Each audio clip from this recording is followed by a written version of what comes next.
is YFM.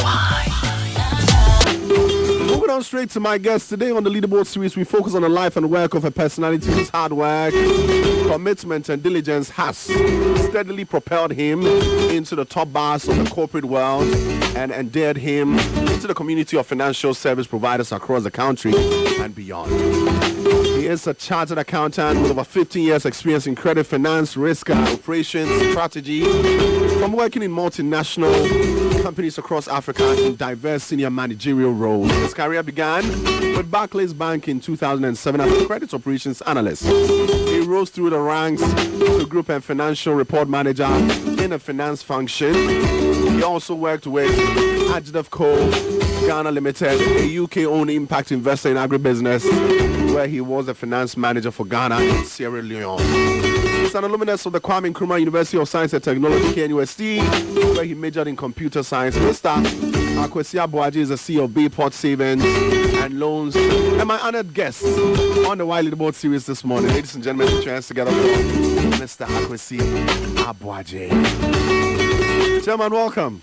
Thank you. Good to have you on the show.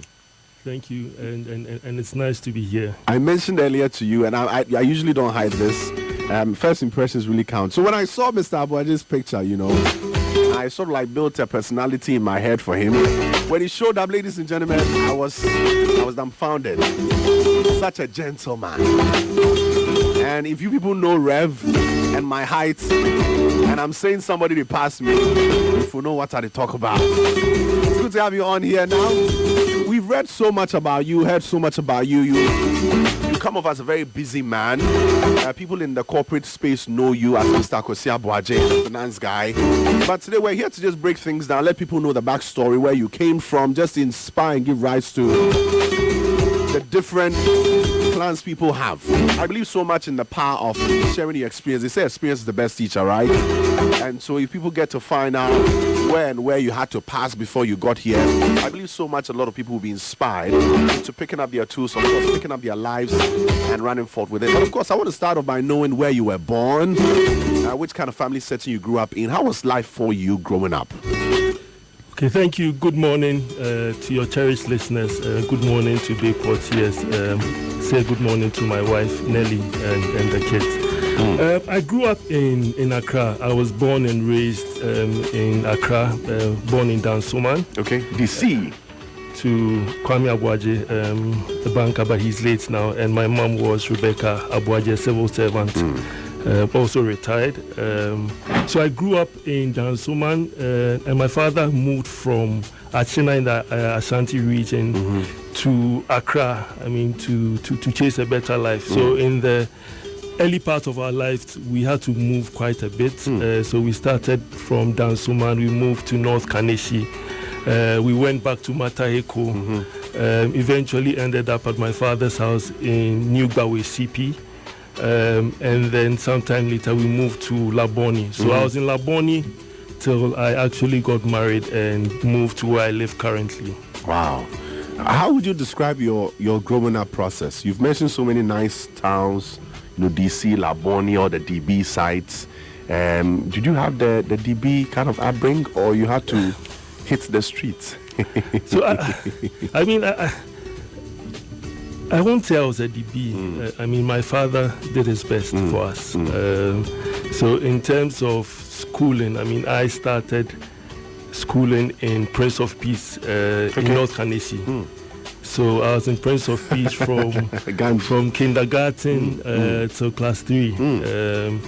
And then from there, I moved to Richard School from class 4 all the way through to JSS. So when I finished JSS, I then went to the best school in Ghana, Presec. So I'm an Odadie. Odadie, a strong one. Very, very, very strong Odadie. Finished the year 2000, offered the science program. After that, I pursued my degree in computer science from the Kwame Nkrumah University of Science and Technology. Back then it was called UST. Now it's KNUST. Now, let me move to this before I ask my Kumasi question, okay? Growing up, you did science in senior high school, but before that, what were your interests in? Were you the type that just wanted to pass, or you had a particular interest in science? What motivated you to study science in senior high school? So the truth is, I'm gifted with mathematics. So Okay. I mean, there are parts of my life where I really didn't need a calculator. So at a very young age, I wanted to be a pilot because I knew it required a lot of calculations. Yeah. As I grew, I mean, my thoughts began to change. I then said to myself that maybe why don't I go into the academia and probably become a professor in mathematics. But as the world evolved and I saw what was happening with IT, I said, I mean, with where the world was going, IT is definitely where I think I should be. And that's why when I finished my secondary school, I said, you know what, let me go to UST and offer computer science, just because of the opportunities that IT presented at the time. So for me, my journey has been start, stop, rethink, reposition, and decide on what you think works best for you over time. But did you ever at any point regret any of the academic switches you had to make in terms of interest?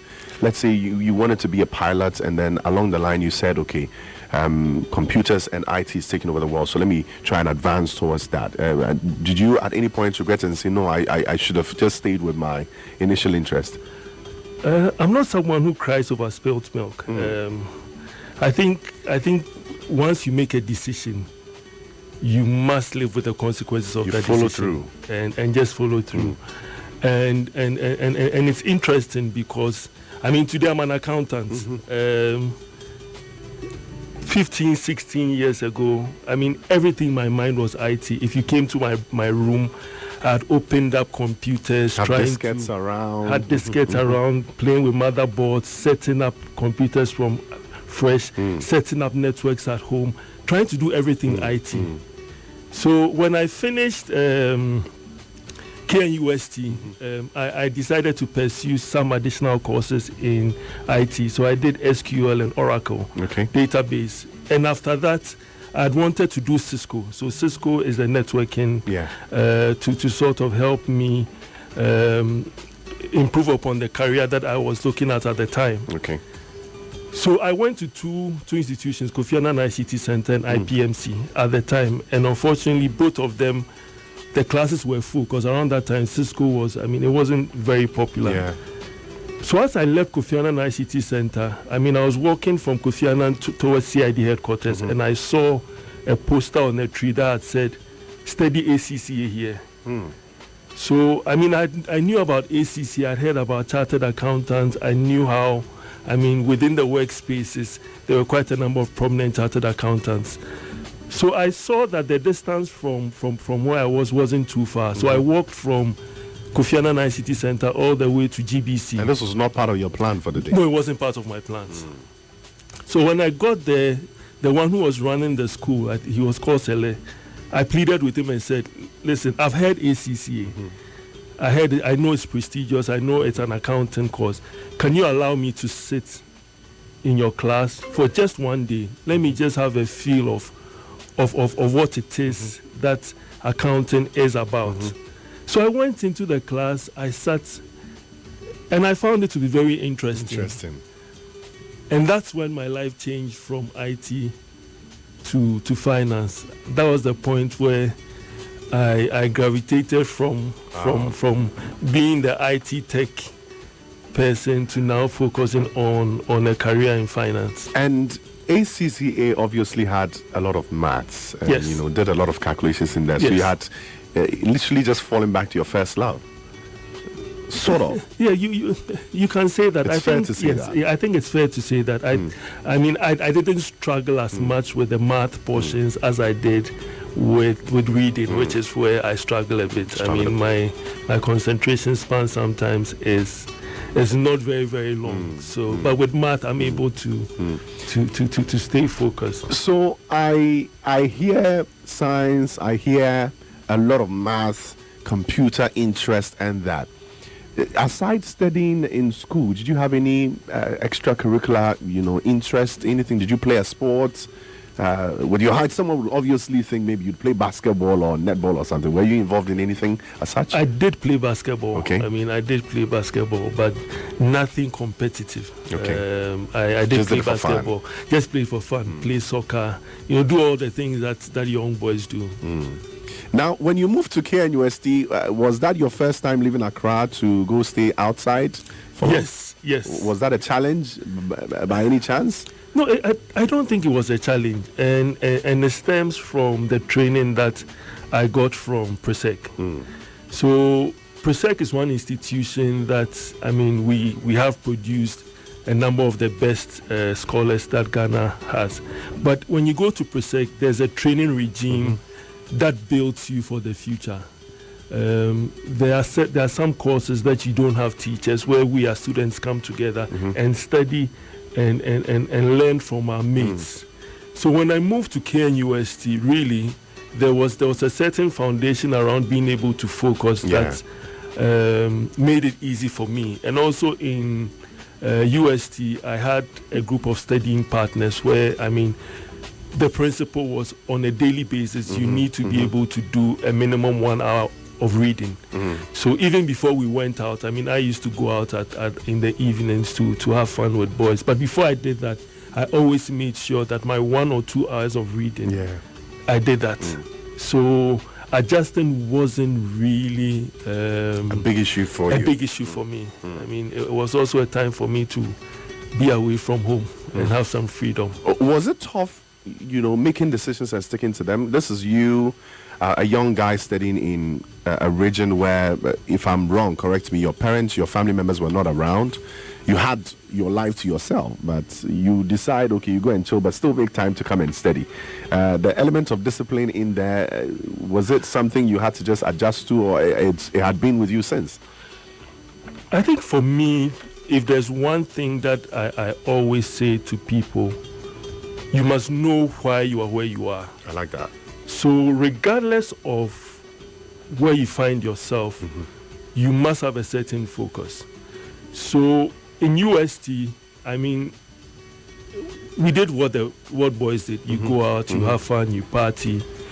But there was a purpose for why I went to KNUST. It was to study. It was to study.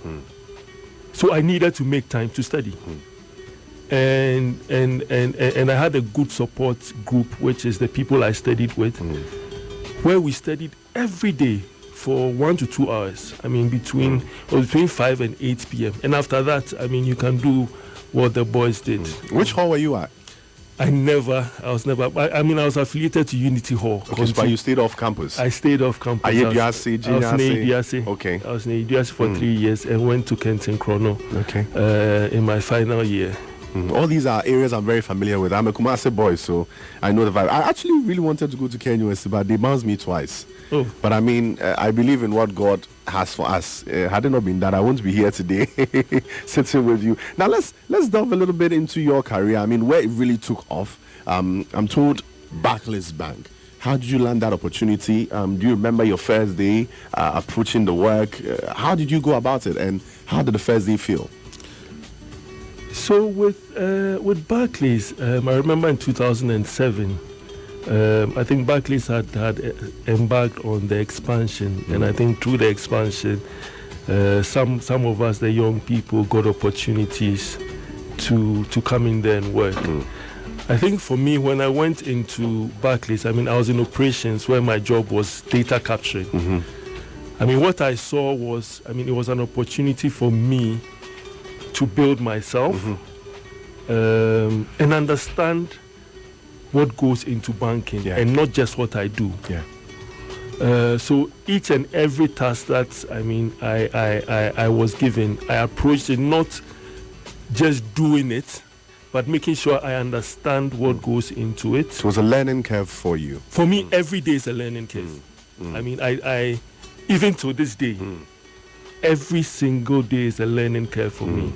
And I believe in not being afraid to fail. I like that. You know, you need to go out and challenge yourself. If you don't challenge yourself, there's no way you can grow. Right. You know, so from the first day in Barclays, I mean, I was ready for whatever challenge that will be thrown thrown at me. You progressed from an operations officer, as you mentioned, to group and financial reporting manager. That is assistant vice president for the finance department over a period of 10 years. Okay, what were some of the key projects and major milestones you chalked, and then the impact it had on you as an individual who had obviously entered a new field, stayed there and conquered, and then your team as well? I think for me, having worked in finance, and I mean, all of my life, I was a science student. Yeah. And I did, IT. So having knowledge in IT was really, really helpful because, wherever you go, there are systems you need to look at and work with.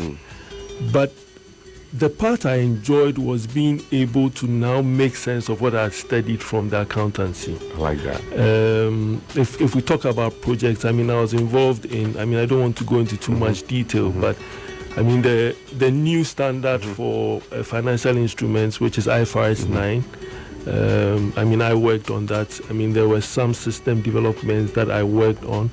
There's several projects that I worked on and running and managing teams.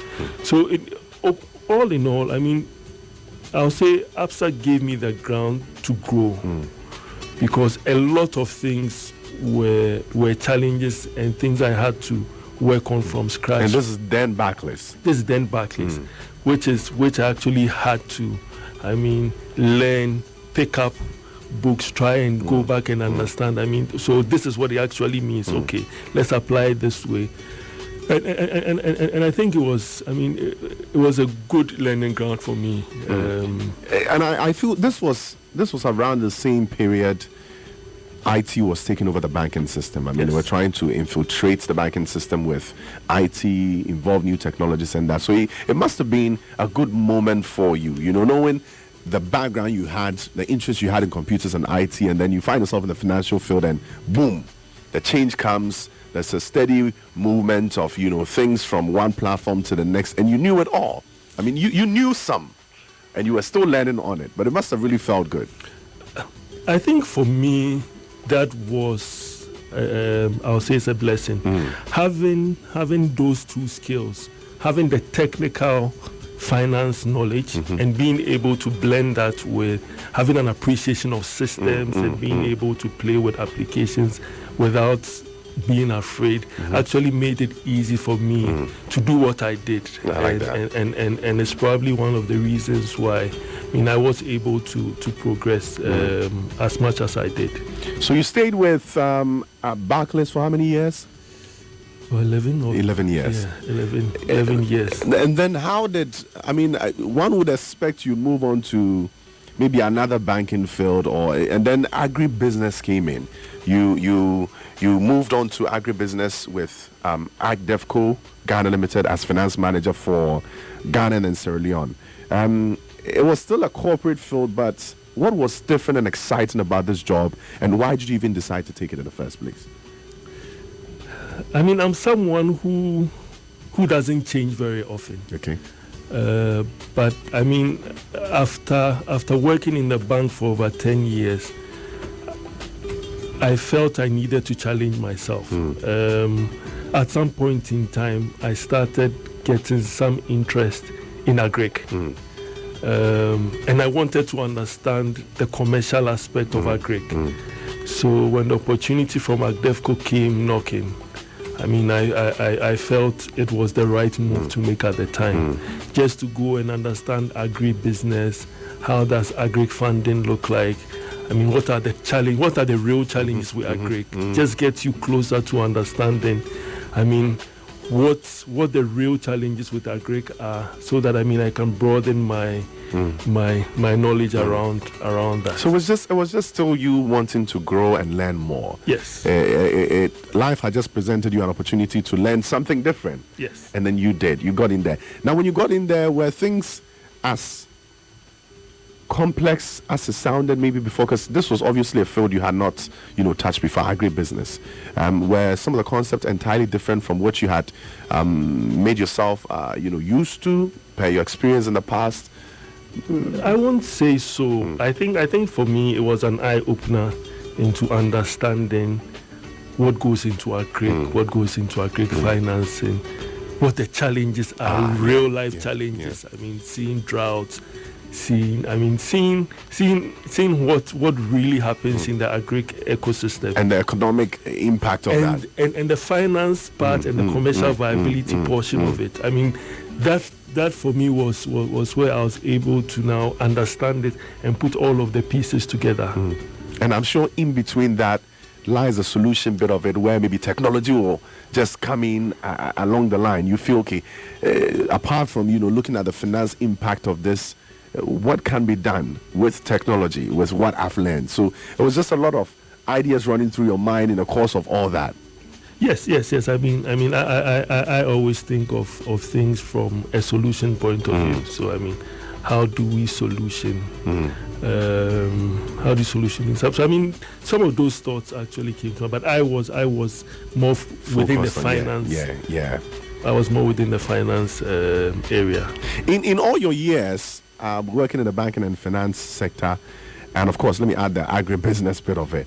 What was that one thing that kept you motivated to succeed? So I know what kept you motivated to switch along the line, but I want to find out what was keeping you on your toes with regards to succeeding and getting work done, and what are the vital lessons you learned which you can share with our audience, the particular things you learned. I mean, you are in this field for long, but there's something you must have not known that you picked up in the course of all that. Share that with us, please. For me, I think the one important thing that I believe in is a virtue called stewardship. So in wherever I find myself, I need to make sure that I leave that in a better shape than I came to meet it. I like that. So whatever role I find myself, I definitely would have to do some assessment of what the issues are, what can we do differently, and how do we find solutions to these things. And in finding solutions, what that does is it allows you to interact and get different views from people. That allows you to grow. The one other thing that's also motivated me is, in the corporate world, you do see quite a number of very young people rising all the way to the top. Benjamin Dabra, who was the MD for Barclays, became CEO around 36 or 37. One of the biggest banks. I'm also not 40 yet. So, for me, I believe that once you put in the work, once you put in the effort, with the right attitude, keep pushing, keep driving, keep being a helpful person, and being seen as someone who provides solutions, doors would open up for you. And you must be prepared for the opportunity when they come. I always tell young people that opportunities are there. The question is, are you ready for that opportunity? And it's easy to get distracted. People, there's a lot of distraction these days. If you pick up your phone, you can spend the whole day on Snapchat, Twitter, Facebook, reading things that don't add value to your life. To your life. But you can allocate a portion of that time to do something meaningful. And when an opportunity presents itself, are you ready to take up that opportunity?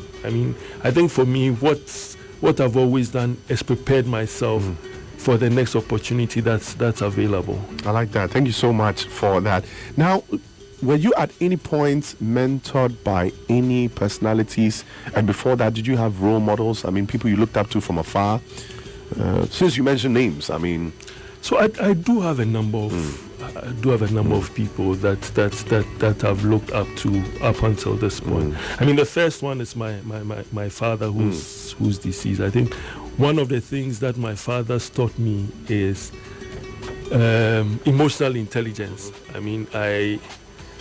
My temperament generally is one that I don't really get angry. I hardly ever get angry, and my father doesn't get angry beyond, the moment. He says it as it is, and then you move on. And I think one of the other things that he also taught me was to be a provider of for the family. In my workspace, there are a number of people who I worked under. Patience Achiano, who's the CEO for Holland Group now. Antoinette Kofi, who's the CFO for MTN, John Ewa, the CEO for the Ghana Bankers Association. So these are people that I worked under. I interviewed John a while ago. Yes, these are people I worked under, and that was the basis for why I continued to challenge myself to be able to keep pushing myself up the corporate ladder. I like that. Thank you so much. Now, big shout going out to Ajimana Pia. He's watching on Facebook. He says, fantastic CEO. Listening attentively, Parko Wejuri, and then great interview. Message coming in from Tibu Divine. Guys, if you have a message for Mr. Aboagye, kindly send it through WhatsApp 0202222073.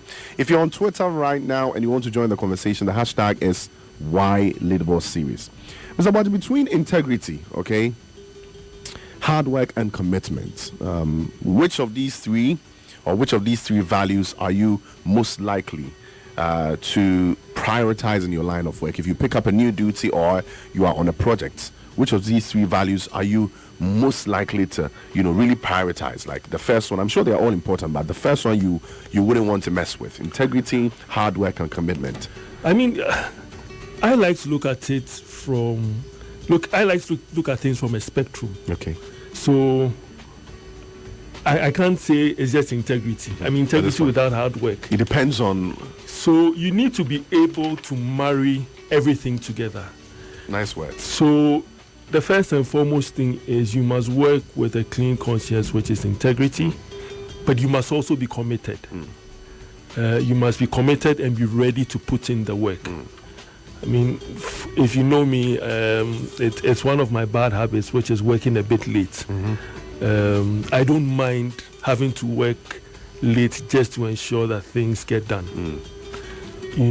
So I won't isolate one. I'll just go back to my principle of stewardship, which is making sure that the approach and direction in what you do is one that would ensure that there's always a much more positive outcome. Yes, an improvement, yeah. You must fail, you can fail, but beyond failing, what did you learn out of that failure? And not allowing that failure to hold you back. So I won't isolate one of those values and say I'll put integrity ahead of hard work. I will look at it from a spectrum and say it must go together for you to be able to get the best out of yourself. So around AGDEFCO time, had you started making a family? Did you have a family then? Yes, okay. I did. So then my question, how did you juggle both? How did you manage your business? Because from all you said, the activities were plenty. You had a lot of projects at hand, a lot of projects you handled. And then family had come in as well. And obviously, it's the fresh start for something new in your life. How did you manage both? Did family affect work at any point? And did work affect family at any point?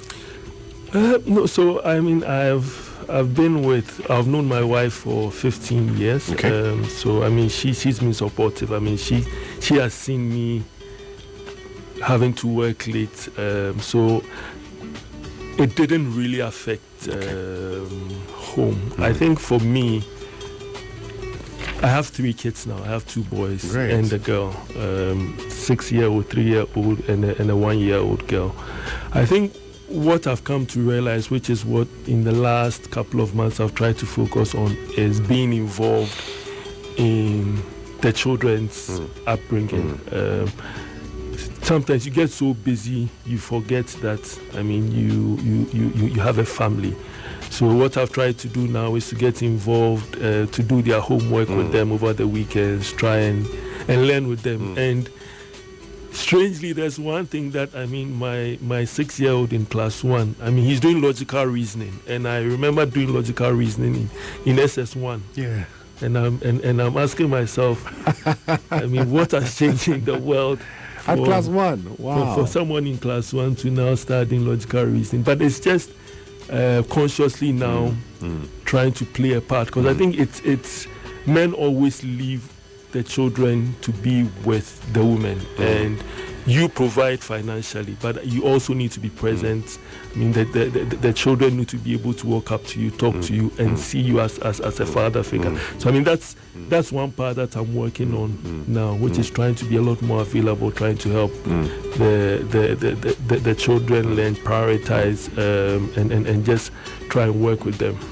Now, for advice purposes, okay, aside getting extra involved in the lives of the children, the upbringing of the children, what other core values do you think holds your family together? I mean, and also on the advice point of view again, what kind of core values do you think families, young people pursuing their business career, what kind of core values should they look at in keeping their family together? I mean, still balancing their family to match up the success they're having in their corporate and business lives on the other side. I don't know if it makes sense. No, it does. I think. I mean, I haven't really thought about this question in detail, but if I look at it, I mean, respect at home is one thing that needs to be there. The second part is you need to make sure that at home you have frank conversations about managing expectations. I think one of the challenges that a lot of people have is just trying to manage the family on a day-to-day basis. I mean, once every month, I mean, there's a certain level of things you need to provide. And for some people, if you're not able to have those frank conversations, you realize that one party then comes under undue stress, and then there's confrontation from the other. So for me, primarily, it's respect. It's respect, and then just ensuring that you're tolerant and you're open. Yeah. To have those frank and honest conversations. All right. Thank you so much for the family tip on that. We move on to another level of your life, Bayport Savings and Loans. Now, I'm told you joined Bayport in December 2018 as financial controller and then rose to the position of chief credit officer until your appointment as chief executive officer. Now, how was the process of settling into your new role? Once again, you had come back to direct finance and money again. How easy was the process for you? I mean, settling in, were any of the roles you had to pick up different from what you had experienced in the past? Well, yes. I mean, I joined Bayport back in finance, which is where my strengths were. About 7 months into the role, I then had to move into credit. So really, I hadn't really done anything credit directly except for my first role, where it was more of a capturing role. I hadn't done credit, but I mean, I'll say it's been an interesting and worthwhile journey. Bayport allows you to learn. Bayport allows you to grow, and I've learned a lot. It's not as formal a structure as what I was used to working in the bank. Yeah. I mean, the working environment here is a lot more flexible. It's a lot more nimble. It's a lot more hands-on. So when I transitioned out of banking into AgDevco, which was a bit entrepreneurial, I think it was a good starting point to move into a Bayport, which was also quite entrepreneurial. So settling into the role it took quite a bit of work, but it wasn't a very big challenge, I must say.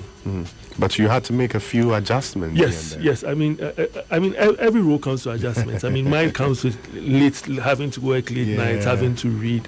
I mean, I read 1 to 2 hours 3 times a week, Monday, Wednesdays, and Fridays. And this is not for leisure? No, this is not for leisure. This is because you need to improve on your work? Yes, because I'm trying to understand, different things. So Mondays, 5 to 6 p.m. or 6 to 7 p.m. Wednesdays, same time. Fridays, the same time. Wow. So I mean, I've tried to keep up that discipline just to make sure that, I mean, I don't lose sight of what's happening. So I mean, those adjustments, I mean, for me, it's almost always been a lot of late nights and having to adjust. Now, before we break and get back to the conversation, this sounds like a very structured lifestyle you live, okay? It's work, work, work. When you have some small time, you have to read to improve your work as well. But beyond all that, you find time to do anything, quote unquote, fun? What do you do for fun, actually?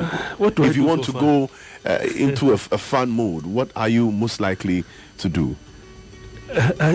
I mean, I try playing golf. Okay. I played 3 or 4 times and stopped. But I'm a gamer, so Okay. I play video games. You play video games. So I mean, You have any favorite sets? So I mean, I've moved from console. I mean, I don't have time to play console games, but I do play a game on my phone called Empires and Puzzle. I'm a big Manchester United fan. Okay. But I mean, because of what's happening, I don't really enjoy watching the games anymore. Wow. I love boxing. I mean, I love boxing. I mean, I love Azuma Nelson.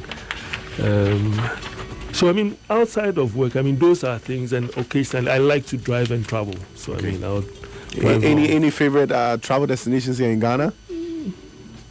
I mean, I like to just drive all the way to the mountains just to enjoy the breeze.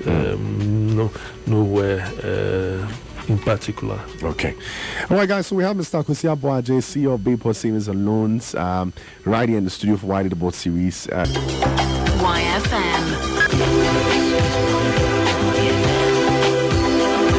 All right. So before the break, we talked about Mr. Akwasi Aboagye's interest on the side. He's a gamer. He loves Manchester United. That's a conversation for another day. Yeah.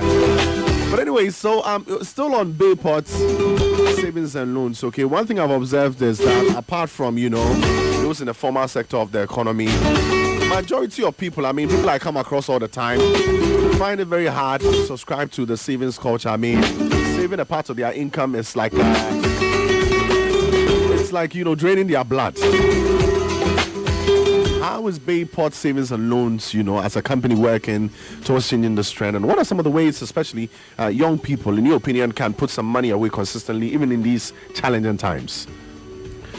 Okay, so I think the one thing that as young people we almost always need to try and be mindful of is our spending pattern. I mean, I consciously or unconsciously, I mean, from the time I started working, have always put aside between 15 to 20% of whatever I earn, regardless of, I mean, what I need to do aside to deal with, I mean, emergencies as and when they come.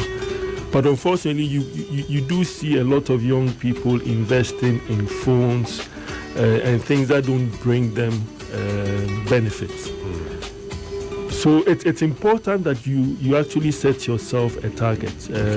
What Bayport has done to try and help that is we do have a lot of investment products. We have a target save product that allows you to save towards a very specific goal. And we also do have fixed deposits with very attractive rates that, I mean, it can help you start building savings for the future. So anybody who wants to invest can reach out to our deposit mobilization team. I mean, the rates are really good, and I mean, it would actually help you to start preparing for the future, because it's important that you save. I mean, if you do not save, whenever there's an emergency, you are at the mercy of everybody else or other people, and I think it's important that young people change that and have that savings culture. Regardless of what you earn, I mean, you can save if you want to save. Okay. Now, I'm very interested in us, you mentioned one thing, and a few of my listeners are still keen on us knowing that. So beyond, just the general thing you mentioned, what are some of the unique products, okay, in specifics, Bayport has on offer for individuals and groups of people who are keen on investing their incomes? You know, after we say we need to definitely invest, what are some of the products that we have now? So our main products that we serve or which we have right now is the fixed deposits. So we have fixed deposits for 30 days, we have fixed deposits for 91 days, we have fixed deposits for 182 days, and we have fixed deposits for 365 days. And the rates that we offer on these investments are very competitive. Okay. I mean, we pay above the government benchmark rate, which is the treasury bill or the associated instruments, and therefore those are very attractive for young people if you're looking to save into the future. I mean, what I would recommend for people is to look at, I mean, when do you need to use the money, and you can have different amounts being saved. You can have, if you intend to save maybe 2,000, you can put 1,000 cedis in the 1 year fixed deposit and then break down maybe 2,500 into 91 days or 182 days to try and manage as and when you need money, because as you grow older, you almost always have to deal with an emergency or something you didn't plan for. The risks of living goes up, as you stay, So I always believe in having some level of liquidity that you can always fall back on. But you should always be looking to plan long term. So our deposit mobilization team, I mean, I can share their numbers, will be on hand to help anybody who wants to invest. I mean, we can speak with you, guide you around. I mean, just speaking to you based on your needs. I mean, do you have money that's just sitting there idle? I mean, you can get some very decent returns. Are you planning on buying a car? Are you planning on renting a house? I mean, what are you planning on doing? What's your target? What is your target?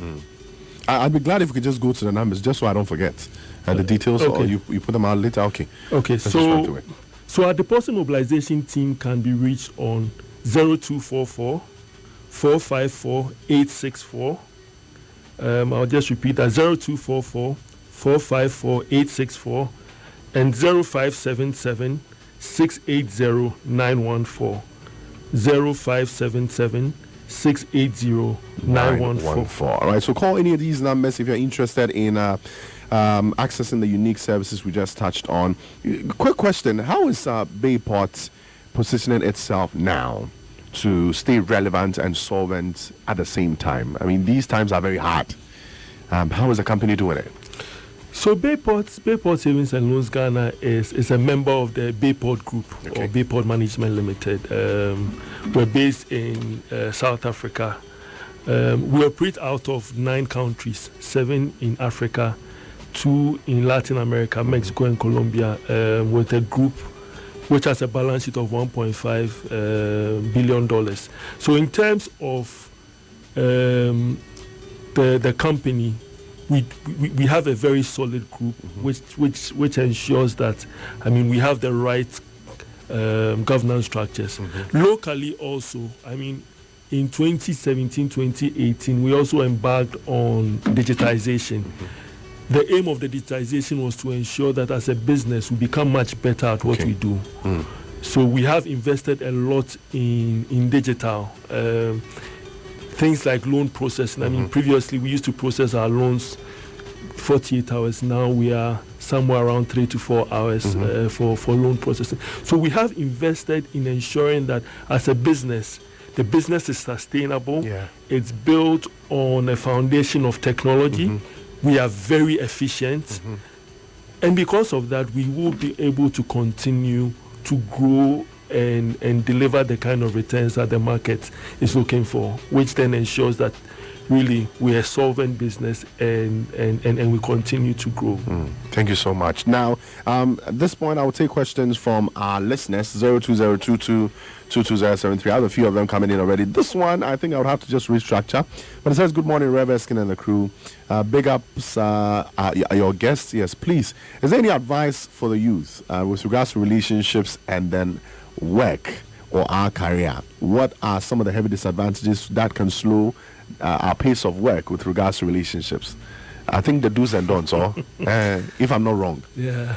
How does a young person make sure his relationship, that is his family, on the side, his private life, doesn't heavily affect the pace of his work? Okay. I would like to look at relationships from within and without the organization. So the first and foremost thing is you need to ensure that you have, or you try and get a partner that's very supportive. Because of how difficult the world is getting, work takes a very heavy toll on people. So it's important that as youth, both men and women, we do understand and a lot more accommodating towards our partners who are in very stressful jobs. If you find yourself in a situation where your partner is not being very supportive, I think based on where I sit, I think it's really a point for you to reconsider. Within the organizations also, you need to also ensure that you have a very respectable relationship with everybody as well. And then generally in life,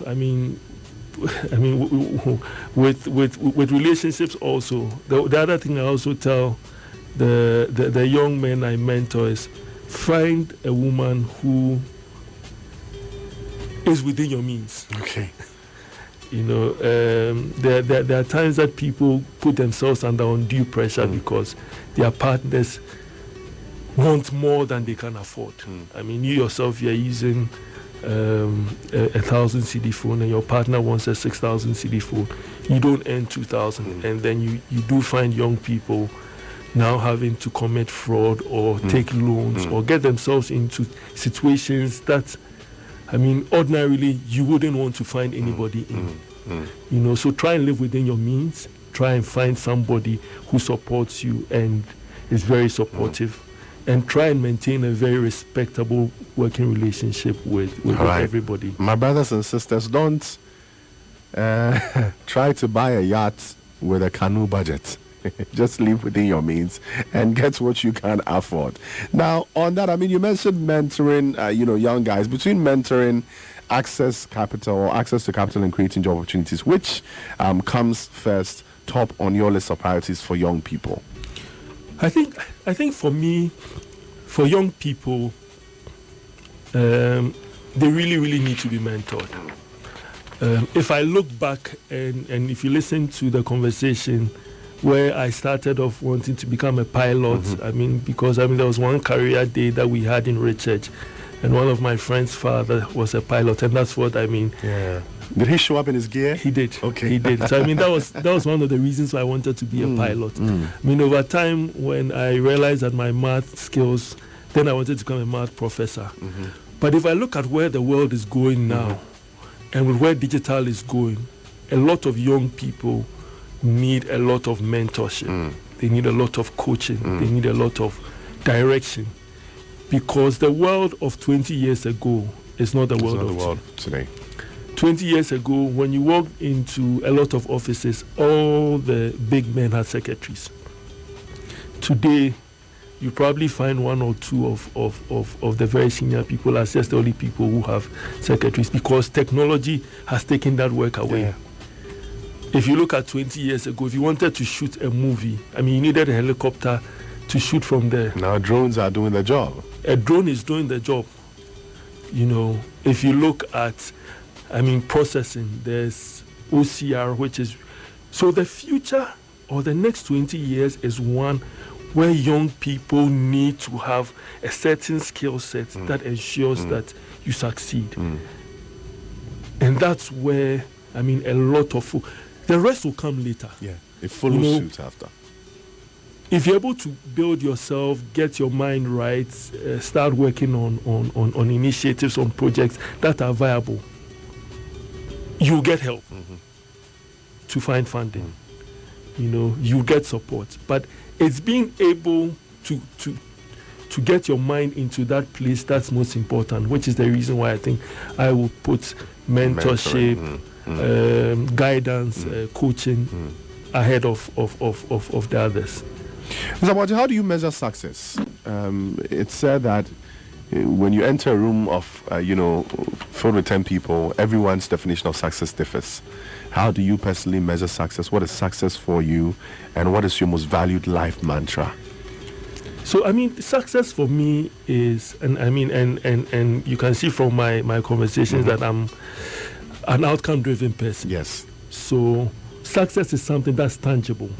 When I say to myself, I want to do this, when I go back and I look at it, what was I able to achieve? So success is measuring results, but the process of measuring the results would require that you think through how you'd be able to achieve those results. And that's how I measure success. So a lot of planning goes into what do you want to do? Okay, we sit, we agree, and then we start following through. And then you have to check, and you fail. I failed in certain things. But what did I learn out of that? And how then do I ensure that I don't repeat the failings and I get success out of that? So for me, success is being very result oriented. I set out myself to say, YFM, I want 1 million listeners. What do I do to get? We have. I know. We have already. I know. I know. So so at the end of the day, I measure myself to say, have I met it? Yeah. I didn't meet it. Why did I not meet it? What needs to change? What do we need to do differently? Thank you so much, Mr. Akwasi Aboagye, for spending time with us this morning. I've learned so much. And before we wrap up, I have a simple appeal.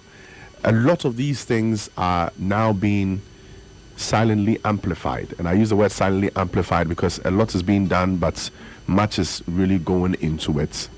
We need more platforms like this, to be able to amplify the message of success and young people picking up their lives. You mentioned something that really drew my attention to the fact that the time is now. 20 years from now, things are going to happen. But it's either we equip ourselves today and move towards the direction and be able to fit in the positions or grab the opportunities when it comes. We are up to the task. It's either we start now or we wait till the time comes, and then technology will just do its thing. It will replace a lot of people and a lot of opportunities that would naturally or traditionally be for us.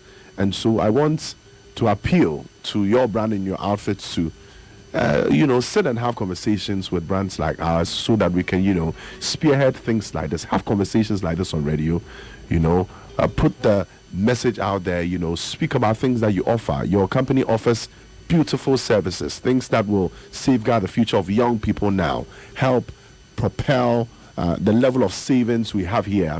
Just spread the wings when it comes to the savings culture here in Ghana and then beyond. So after this, if you have time, we'll have a conversation on the side, but at least just so people know what we mean and then what we are trying to achieve. We need more hands on board, and I'd openly want to invite Bayport, Savings and Loans, and of course you, to jump on board some of the projects we have. YFM is doing a good job with this. We have Why the Boss Series have What Can You Do and Why. We have financial tips segments spread across all the all the different shows. So humbly. No. Your pleas is well taken. Thank you so much. Thank you so much. Now, thank you so much for spending time with us. But before you go, what are your final words to young people listening at the moment? There are over 1 million people locked into the show this very moment. So, my final words for young people is, the world is changing. It's important that you prepare yourself for the future. If you look at where the world is heading now, technology is definitely going to play a big part in the future. How do you prepare yourself to take up the opportunities that come up? But also, because it's the real world, you need to prepare financially. You need to start saving. Anytime I hear people say, for those who understand tree, if we decide to sit and break down your budget, you'd realize that there are so many things in there you can do without, and rather save for the future.